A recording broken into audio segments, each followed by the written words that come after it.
an apology to 30-something-year-old women on social media. I've been silently judging you these past few days, and periodically in the weeks and months before, for your very personal and legitimate choices about aging naturally or not so naturally. Digression. Aging naturally is my terminology of choice, I'm thinking, for aging without cosmetic treatments, because every time I tried to type aging gracefully, I cringed. If you have ever had the misfortune of watching me walk, talk, eat, stand, sleep, or just generally attempt to exist in the physical world, you'll know that graceful is a terrible fit when describing me. Natural aging, however, doesn't infer any kind of appropriateness to your aging, just that nature is taking its course, and that I can do. So back to these 30-somethings and 40-somethings I've been silently judging from very afar and only ever inside my own head. I'll admit that I feel let down and disappointed whenever I see yet another woman fall to the lure of cosmetic treatments to erase or mask their fine lines and wrinkles. I've written and rewritten this post 4 times now.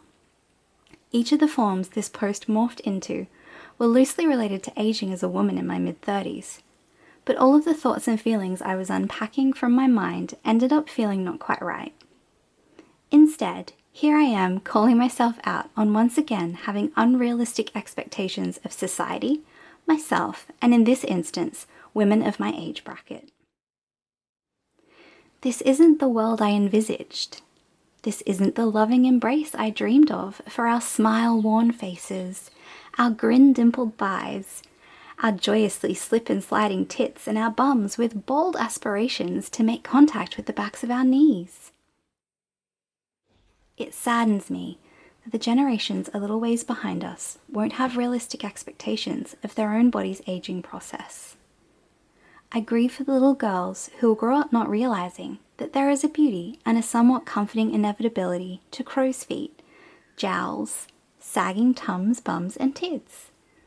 Aging is part of living, and if we women over 35 don't find beauty in these changes, who will? Celebrities have been fighting natural aging for as long as I've been alive. This is nothing new, but I have noticed it become more common among regular women in the past decade. Affordability and access plays a big part in the increase, I'm sure.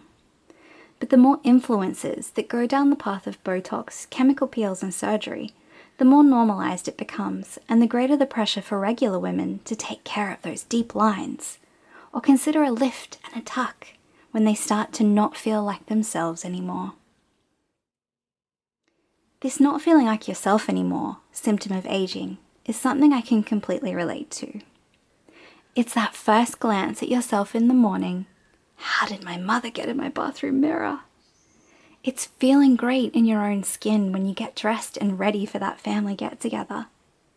And then the next day you are confronted with a photo taken on an angle you wouldn't normally pose in. You suddenly realize that there's a disconnect between the woman who left your house in that dress and the woman everyone else saw at the party. It's suddenly feeling confused and appalled that your tits have gone on strike, revolted against all sense and reason, and keep making a beeline for your armpits. It's looking at yourself in shorts for the first time this year and discovering that despite your weight being about the same, you suddenly have some weird saggy flab around the sides of your knees. Of all the unexpected places to start sagging, your knees? More than anything, in our mid-30s and beyond, we start to feel confused and a little bit frightened by our own faces and bodies. We desperately want to regain a grip on reality and have our self-perception realign with that lady we spot out of the corner of our eye in the shop window. Our once round, soft and feminine faces are becoming more angular and, dare I say, distinguished. These sharper angles, ever-increasing lines, ridges and jowls change the proportions of our face. Our face's silhouette is changing. It's not just individual wrinkles or imperfections. It's a combination of everything coming together to create a face we begin to not recognize. It's not just that we look older. It's that our image of ourselves in our heads hasn't caught up with the physical reality. Something else I wonder about.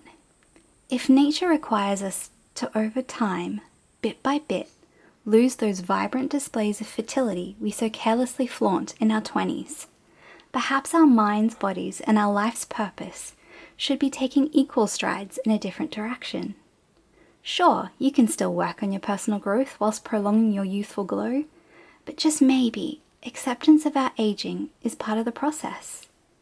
If we brush over and prolong our physical aging, are we stunting our growth in a new and exciting stage of the female life course? Are we stealing extra time for our youth in exchange for crucial time, becoming comfortable in the wiser, less image-focused stage our bodies are desperately trying to beckon us into? Yes, I completely understand why women choose to get stuff injected into their faces, get chemical peels, and finally treat themselves to that plastic surgery they couldn't afford in their 20s. I feel you, ladies, I really do. But it still saddens me that this is the world my 36-year-old womanhood was birthed into.